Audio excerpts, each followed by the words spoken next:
पाठशाला में अब अगली क्लास। पीएम मोदी ने कैसे गुलामी का सबसे बड़ा बोझ आज देश पर से उतार दिया है। 370 नोटबंदी और जीएसटी के बाद मोदी का सबसे बड़ा फैसला आ गया है। उस फैसले का चर्चा। देश के क्रिमिनल जस्टिस सिस्टम में बदलाव लाने वाले 3 बिल आज लोकसभा में पेश हुए, जिससे आईपीसी यानी Indian penal code fresh look में आएगी।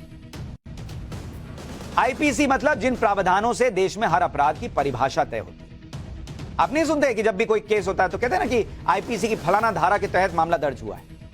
अभी पूरा डिटेल समझाऊंगा, एकदम सरल भाषा में समझाऊंगा, लेकिन आपको यह समझना चाहिए कि नरेंद्र मोदी ने देश का कितना बड़ा बोझ जो अंग्रेज छोड़कर गए थे वो उतारा है। न्यू इंडिया की जरूरतों के हिसाब से क्राइम को रोकने और सजा देने की व्यवस्था तय हो।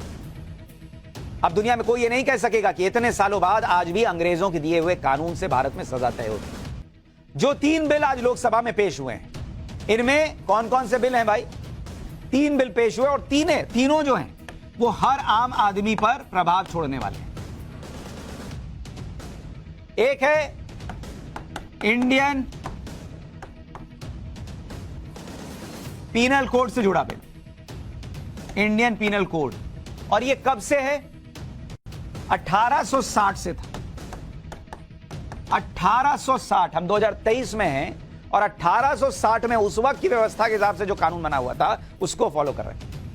और इसकी जगह अब आया है, इसकी जगह अब कौन आ गया? इसकी जगह आ गया भारतीय न्याय संहिता 2023। 1860 की व्यवस्था खत्म। उसके बाद है क्रिमिनल प्रोसीजर कोड, जिसको आप कहते हैं सीआरपीसी। ये 1898 से था, 1898 से। इसकी जगह क्या आया?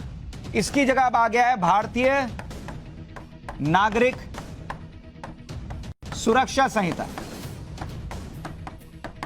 सुरक्षा संहिता 2023। और तीसरा है इंडियन एविडेंस एक्ट,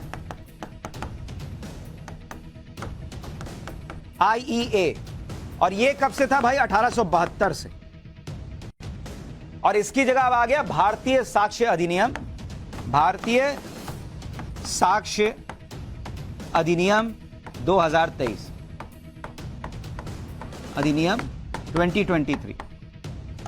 ये आ गया तीसरा कानून। अब जो 3 नए कानून लाए जा रहे हैं उसमें आपके लिए जो सबसे जरूरी बातें हैं वो आपको जानना चाहिए, क्योंकि मोटे तौर पे लोगों ने लगेगा भाई हम तो कोई अपराध करते नहीं। भाई आप अपराध करते नहीं, लेकिन आपके साथ अपराध हो तो सकता है। इसलिए अपराध करने वाले या न करने वाले हर किसी से जुड़े हुए ये कानून है। पहली बात ये समझिए कि मॉब लिंचिंग के लिए अलग से प्रावधान लाया गया है, जिसमें 7 साल से लेकर उम्र कैद या मौत की सजा का प्रावधान भी रखा गया है। तो जो भीड़ मार देती है उसके लिए नया कानून लाया गया है। अभी तक मॉब लिंचिंग को लेकर आईपीसी और सीआरपीसी में कोई प्रावधान ही नहीं था, क्योंकि भाई 1860 में बना हुआ है। उस जमाने में मॉब लिंचिंग इस तरह से नहीं होती थी। नरेंद्र मोदी को लगा जब नई व्यवस्था, नए चैलेंजेस है तो नया कानून होना चाहिए। तो मॉब लिंचिंग के केस में सीआरपीसी के 223A के तहत कार्रवाई होती थी, जिसमें एक अपराध में 2 से ज्यादा लोग शामिल होते हैं।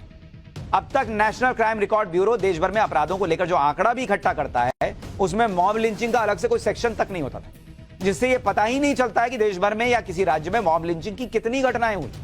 लेकिन अलग नियम आने से मॉब लिंचिंग जैसे जुड़े अपराधों का अलग रिकॉर्ड रखा जा सकेगा। दूसरी बात, महिलाओं से जुड़े अपराध में सजा को और सख्त कर दिया गया है। गैंगरेप से जुड़े सभी अपराध में 20 साल की सजा का प्रावधान किया गया है, और नाबालिग से अगर रेप होता है तो उस केस में मौत की सजा का प्रावधान।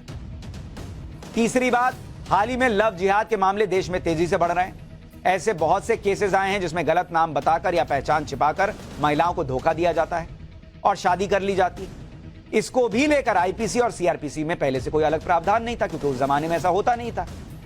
ऐसे मामले धोखाधड़ी के तहत आते हैं, लेकिन अब इसके लिए अलग प्रावधान किया जा रहा है। चौथी बात, समय समय पर विपक्ष मोदी सरकार पर यह आरोप लगाती रही है कि मोदी सरकार देशद्रोह के कानून का राजनीतिक दुरुपयोग कर रही है। मोदी सरकार ने नए कानूनों में देशद्रोह के कानून को पूरी तरह से हटाकर एक फ्रेश और क्लियर प्रावधान रखा है, जिसमें देश विरोधी गतिविधियों को लेकर ज्यादा क्लैरिटी है, ज्यादा साफ है यह कानून और ज्यादा स्पष्टता है। पिछले नियम में शब्दों को लेकर कई पेंच थे, जिसको लेकर कोर्ट में भी बहुत बार विवाद हो चुका है, लेकिन अब नियम स्पष्ट किए गए हैं और बताया गया है कि किन किन परिस्थितियों में किसी आरोपी पर देशद्रोह का मुकदमा चलाया जा सकता है। नए कानूनों में यह भी प्रावधान किया गया है कि देश से भाग जाने वाले क्रिमिनल या फाइनेंशियल फ्रॉड के आरोपी, जैसे दाऊद इब्राहिम हो गया, नीरव मोदी, विजय माल्या, ऐसे अपराधियों पर भी अब देश में केस चल सके। अमित शाह ने आज जो बिल पेश किए हैं उसमें यह स्पष्ट प्रावधान है कि भगोड़े आरोपियों की गैर मौजूदगी में भी ट्रायल केस चलाया जा सकता है, आरोप तय किए जा सकते हैं और सजा सुनाई जा सकती है। मतलब ऐसा नहीं कि भाई तुम भाग गए और तुम्हारे इंतजार में बैठे रहेंगे कि तुम आओगे अपना पक्ष रखोगे। अरे अपना पक्ष रखना तो खुद ही आओ। तो अब उसकी अनुपस्थिति में भी केस चलेगा, सजा हो जाएगी, उसके बाद पकड़ के लाइए, सीधा जेल में डाल दीजिएगा, इतनी सजा दे दी है तुमको। अभी तक इसको लेकर कोई स्पष्ट प्रावधान नहीं था, स्पेशल परमिशन पर ही रेयर मामलों में ऐसा हो पाता था। अब आपको लगेगा कि जो व्यक्ति देश से भागा हुआ है वो देश में है ही नहीं, उस पर केस चलाकर सजा का ऐलान करने से फायदा क्या जब वो व्यक्ति देश में है ही नहीं। सजा देंगे किसको? यहां आपको यह जानना जरूरी है कि ऐसे जो इंटरनेशनल अपराधी होते हैं वो दूसरे देश में शरण लेते हैं, तो केवल आरोपी होते हैं। केवल आरोपी होने पर उस अपराधी को किसी भी स्टेटस पर उसके फर्क नहीं पड़ता, लेकिन जैसे ही वो अपराधी अपने मूल देश में दोषी साबित हो जाता है तो उसके वीजा, पासपोर्ट पर बड़ा प्रभाव पड़ता है। साथ ही अन्य विदेश में अन्य मामलों में केस चलाना आसान हो जाता है। भाई आप उसको जाके अभी ये नहीं बोलते कि देखिए आरोपी है, वो कहेगा ये झूठे हैं ये लोग, मैंने कुछ नहीं किया है, मैं जाऊंगा तो वहां बच जाऊंगा। अब क्या है कि उस पर केस चल गया, उसको सजा हो गई, आप जाके दूसरे को बता रहे हैं कि बॉस ये देखिए ना हमारे यहां तो इसको सजा हो गई है, तो कहेगा ये उठो जाओ, तुमको सजा ना हुई है, जाओ वहां। तो मूल देश में ऐसे भगोड़ों को वापस लाना आसान होता है। एक और बड़ी बात, जीरो एफआईआर के लिए आधिकारिक प्रावधान नए बिल में किए गए। जीरो एफआईआर को संबंधित पुलिस थाने में 15 दिन के भीतर भेजना होगा। जीरो एफआईआर वो एफआईआर होती है जो पीड़ित किसी भी थाने में दर्ज करवा सकता है। पहले नहीं होता था कि भाई अरे मेरे एरिया का मामला नहीं है, उसके एरिया का है, उसके एरिया का नहीं, उसके एरिया का, वो सब नहीं। कानून था कि भाई जीरो एफआईआर मतलब कहीं का भी मामला है तुम पहले लिखो, उसके बाद मामला देखते रहना कहां का है और वहां भेज देना।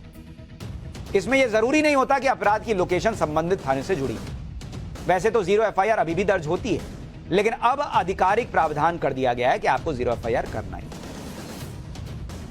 सातवीं बात, किसी भी केस में सर्च और सामान जब्त करने के दौरान वीडियोग्राफी को जरूरी कर दिया गया है। आठवीं बात, डिस्ट्रिक्ट लेवल पर मोबाइल फॉरेंसिक लेबोरेटरी की तैनाती के प्रावधान किए गए हैं। जिन अपराधों में 7 साल की सजा का प्रावधान है उसकी जांच में फॉरेंसिक टीम का भी मौके पर जाना जरूरी है। नौवीं बात, ड्रग्स, चाइल्ड ट्रैफिकिंग, हथियार तस्करी जैसे ऑर्गेनाइज्ड क्राइम में सजा के और कठोर प्रावधान कर दिए गए। 10वीं बात, 7 साल के ऊपर की सजा वाले केस को बिना पीड़ित को सुने खत्म नहीं किया जा सकेगा। अब ये शुरुआती जानकारी जो निकल कर आ रही है, क्योंकि बिल तो अभी रखा गया है, लेकिन अभी और जानकारियां आएंगी तो वो भी आपको पाठशाला में बताऊंगा। लेकिन आपको सुनकर ही लग रहा होगा कि कैसे देश में कानून का राज और मजबूत हो, और आज के चैलेंजेस को देखते हुए ये बदलाव किए गए। ये वो नियम है जिससे सभी अपराध और उनकी सजा परिभाषित की जाती है। आईपीसी में बताया जाता है कि जो क्राइम किया गया है वो किस अपराध की श्रेणी में आता है, कितना गंभीर अपराध है और उसमें सजा कितनी होनी चाहिए। वहीं सीआरपीसी यानी कोड ऑफ क्रिमिनल प्रोसीजर, जिसे हिंदी में दंड प्रक्रिया संहिता कहते हैं, ये वो नियम है जिनसे आईपीसी के नियमों को लागू करवाया जाता है। यानी अपराध की जांच की प्रक्रिया और सजा की प्रक्रिया कैसे और क्या होगी, यह सीआरपीसी में बताया जाता है। अब ये तो मोटी मोटी परिभाषा है, अभी भी हो सकता है बहुत लोगों को नहीं समझ में आया हो, लेकिन हम पाठशाला में आपको जब तक समझ में ना आए तब तक उस बारीकी तक जाकर समझाते हैं। इसलिए आपको आईपीसी और सीआरपीसी को आसान शब्दों में उदाहरण के साथ समझाता हूं। मान लीजिए कि एक चोरी का केस हो गया, ये तो किसी के पास साथ भी हो सकता है, जिसमें राह चलते किसी का पर्स चोरी कर लिया गया। तो इस अपराध के लिए कितने साल की सजा होगी ये कौन बताएगा? इंडियन पीनल कोड आईपीसी बताता है कि देखिए पर्स की चोरी हुई है तो इसमें धारा 379 लगाइए, 379, और अपराधी को 3 साल की मैक्सिमम सजा आप दे दी। अगर किसी घर या बिल्डिंग में चोरी होती है तो फिर 379 नहीं लगेगा। भाई अब आप कहेंगे चोरी तो हुई है, नहीं, घर या बिल्डिंग में चोरी हो रही है तो धारा 380 लगेगी, और चोरी करने वाले अपराधी को 7 साल तक की सजा हो सकती है। अब एक और उदाहरण देखिए, अगर 2 से ज्यादा लोग मिलकर बंदूक की नोक पर किसी घर या बिल्डिंग में चोरी करते हैं तो वो कानूनी भाषा में चोरी नहीं कहलाती, बल्कि लूट या डकैती की श्रेणी में आ जाता है, जिसके लिए आईपीसी में अलग धाराएं हैं, सजा का प्रावधान अलग है। इसी तरह अगर कोई व्यक्ति देश की सुरक्षा से जुड़े सीक्रेट डॉक्यूमेंट चोरी करता है तो ये अपराध चोरी, लूट, डकैती में नहीं आते, ये देशद्रोह की श्रेणी में आते हैं और फिर इसके लिए आईपीसी की अलग धाराएं और उससे जुड़ी हुई सजा तय होती है। यानी आप ये देख रहे हैं कि हर बार मामला चोरी का है, किसी का पर्स चोरी हो रहा है, किसी के घर में चोरी हो रहा है, किसी मामले में चोरी करने वाले 2 से ज्यादा हैं और किसी मामले में देश से जुड़े हुए डॉक्यूमेंट्स चुराए जा रहे हैं। कहने को सब चोरी है, लेकिन इन चोरी को उनकी गंभीरता को देखते हुए अलग अलग कैटेगरी में आईपीसी के तहत बांटा गया है और उसी हिसाब से इसकी सजा तय की गई। इन्हीं आईपीसी की धाराओं के आधार पर एफआईआर होती है और सबूत मिलने के बाद कोर्ट सजा सुनाता है। आपको आईपीसी से जुड़ा एक और दिलचस्प उदाहरण देता हूं। मान लीजिए कि ए और बी ने रात में बैंक में घुसकर डाका डाल दिया। उन्होंने ना किसी को धमकाया ना डराया, तो ये डकैती नहीं, चोरी हो जाएगी। ए और बी पर चोरी का केस चलेगा। इसी तरह अगर ए बी ने सी, डी और ई के साथ मिलकर हथियार के दम पर बैंक में चोरी की तो यह डकैती मानी जाएगी, क्योंकि आईपीसी यह कहता है कि डकैती करने के लिए कम से कम 5 लोग अपराध में शामिल होने चाहिए और इन 5 अपराधियों पर डकैती के तहत केस चलेगा। देख रहे हैं, अलग अलग प्रावधान है। अब आपको लगेगा कि आईपीसी में ही अपराध की श्रेणी तय हो गई, सजा क्या होगी यह भी तय हो गया, तो फिर भैया सीआरपीसी क्या भला, इसकी क्या जरूरत है, वो भी आपको समझाता हूं। आईपीसी के तहत किसी अपराध की श्रेणी तय और सजा कितनी होनी चाहिए इसके प्रावधान तय होते हैं कि भाई कौन से कैटेगरी की चोरी की है और उस चोरी के तहत कितनी सजा होनी चाहिए। लेकिन सजा दिलाने के लिए क्या प्रक्रिया होगी, अपराधी को कैसे गिरफ्तार किया जाएगा, सबूत क्या इकट्ठे करने होंगे, जमानत कैसे दी जाएगी, आरोपी दोषी या निर्दोष किस आधार पर साबित होगा, वकील और मजिस्ट्रेट का क्या होगा, गिरफ्तारी के बाद आरोपी कितने दिन तक जेल में रखा जा सकता है और जमानत से जुड़े सारे प्रावधान क्या हैं, यह सब सीआरपीसी में तय होता है। यानी चोरी या क्राइम किस कैटेगरी का है यह आईपीसी तय करेगा। अगर वो साबित हो गया तो सजा कितनी होगी आईपीसी तय करेगा, यानी शुरुआत और अंत आईपीसी के तहत होगा। लेकिन बीच का सारा काम, बेल मिलेगी नहीं मिलेगी, कितने दिन की बेल मिल सकती है, कैसे अरेस्ट करना है, क्या करना है, क्या आपको सबूत लगेंगे, मजिस्ट्रेट के पास ले जाना है नहीं लेना है, क्या करना है, ये सब सीआरपीसी तय करता है। यानी आईपीसी नियम है तो सीआरपीसी उसे लागू कराने के नियम है। यानी सीधी भाषा में कहें तो सीआरपीसी जांच, परीक्षण, जमानत, पूछताछ, गिरफ्तारी की प्रक्रिया के नियमों की लिस्ट। यानी अगर आपको एक और सरल एग्जांपल से समझाऊं, आईपीसी जो है वो ये तय करती है, अगर आप क्रिकेट मैच के लिहाज से इसको समझना चाहें, कि आईपीसी ये तय करती है कि कौन कौन से मैच जो हैं वो किन किन टीमों के बीच खेले जाएंगे, मतलब किस लीग में कौन होगा। जैसे वर्ल्ड कप में होता है ना, ग्रुप ए में ये है, ग्रुप बी में वो है, फलाने का।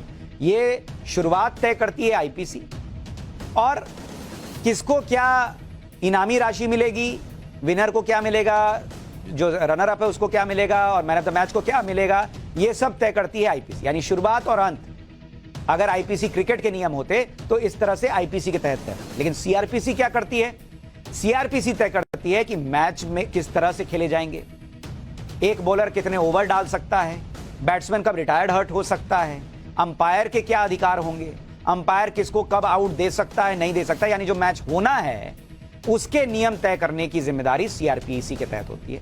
यह आपको उदाहरण से समझा रहा हूं। अगर कानून की जगह आईपीसी और सीआरपीसी क्रिकेट को कंट्रोल कर रहे होते तो यह काम कर रहे होते। इन तीनों कानून में बदलाव क्यों किए गए, इसकी 3 वजह है। पहली वजह अंग्रेजों के जमाने के कानूनों को खत्म करना। पीएम मोदी ने लाल किले से जो 5 प्रण लिए थे उसमें यह भी कहा था कि गुलामी की निशानियों को हटाया जाएगा।